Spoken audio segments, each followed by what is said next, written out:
Assalamualaikum warahmatullahi wabarakatuh. Perkenalkan, saya Melina Rahmadia. Saya semester 6 Teknik Informatika dari Universitas Pancasakti Bekasi. Di sini saya akan menjelaskan atau mempresentasikan ujian akhir semester mata kuliah sistem tersebar, dan di sini juga saya akan menjelaskan materi tentang sistem tersebar. Nah, di sini ada pengertian sistem terdistribusi, yaitu sebuah sistem yang komponennya berada pada jaringan komputer. Komponen tersebut saling berkomunikasi dan melakukan koordinasi hanya dengan pengiriman pesan, atau disebut message passing.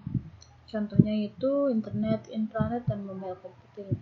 Jadi, sistem terdistribusi itu komponennya berada pada jaringan komputer, sehingga mereka dapat saling berkomunikasi dengan cara mengirim pesan. Kemudian, mengapa perlu sistem terdistribusi? Yaitu resource sharing, segala hal yang dapat digunakan bersama dalam jaringan komputer, meliputi HORY, disk, printer, and scanner, juga SORY, berkas, basis data, dan objek data.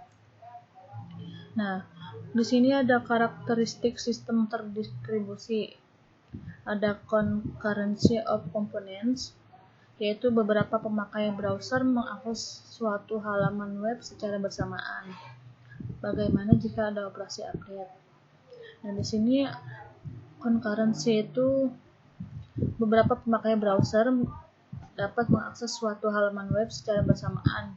Misalkan kita dengan teman kita itu mengakses browser pada halaman web kita secara bersamaan untuk men-searching atau mencari materi atau mencari yang lainnya. Nah, di sini ada no global clock, yaitu sulit mensinkronkan waktu seluruh komputer yang terlibat. Jadi, mensinkronkan atau mengakurkan waktu seluruh komputer itu sangat terlibat. Kemudian karakteristik sistem distribusi, independent failures of components, not total failure, but partial failure. Setiap komponen dapat mengalami kegagalan, namun komponen yang lain tetap berjalan dengan baik. Jadi maksudnya itu, setiap komponen dapat mengalami kegagalan, namun komponen lain tetap berjalan dengan baik. Jadi kalau misalkan komponen yang satunya gagal, mengalami kegagalan, jadi tidak berpengaruh pada komponen lain, sehingga komponen lain dapat berjalan dengan baik. Kemudian permasalahan dalam sistem terdistribusi, yaitu yang pertama keheterogenan komponen, heterogeneity, kemudian yang kedua keterbukaan, openness, kemudian yang ketiga keamanan, security, yang keempat scalability, yang kelima penanganan kegagalan, failure handling, yang keenam concurrency of components, yang ketujuh transparansi. Nah, di sini ada penjelasannya. Keheterogenan, yaitu suatu sistem terdistribusi dapat dibangun dari berbagai NORY, ORS, HORY, dan PORL yang berbeda. IP dapat digunakan untuk mengatasi perbedaan jaringan. Middleware mengatasi perbedaan lainnya. Kemudian yang keterbukaan, yaitu mendukung extensibility.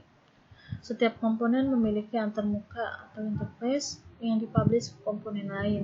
Perlu integrasi berbagai komponen yang dibuat oleh programmer atau vendor yang berbeda. Yang ketiga yaitu keamanan, share, research, dan transmisi informasi. Rahasia perlu dilengkapi dengan enkripsi. Kemudian cegah denial of service, dibahas dalam kuliah cryptography and information security.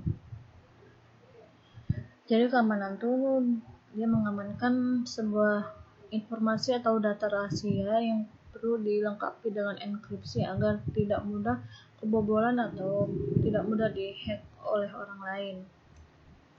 Kemudian yang keempat yaitu scalability. Penambahan pemakai membutuhkan penambahan resource yang konstan. Jadi misalkan ada pemakaian atau menambah pemakai itu memang membutuhkan penambahan resource yang konstan juga. Kemudian cegah bottleneck, jika perlu gunakan replikasi. Kemudian yang kelima yaitu penanganan kegagalan. Setiap proses komputer atau jaringan dapat mengalami kegagalan secara independen. Kemudian komponen lain harus tetap berjalan dengan baik. Nah, yang keenam itu concurrency. Multiple users with concurrent request to a shared resource.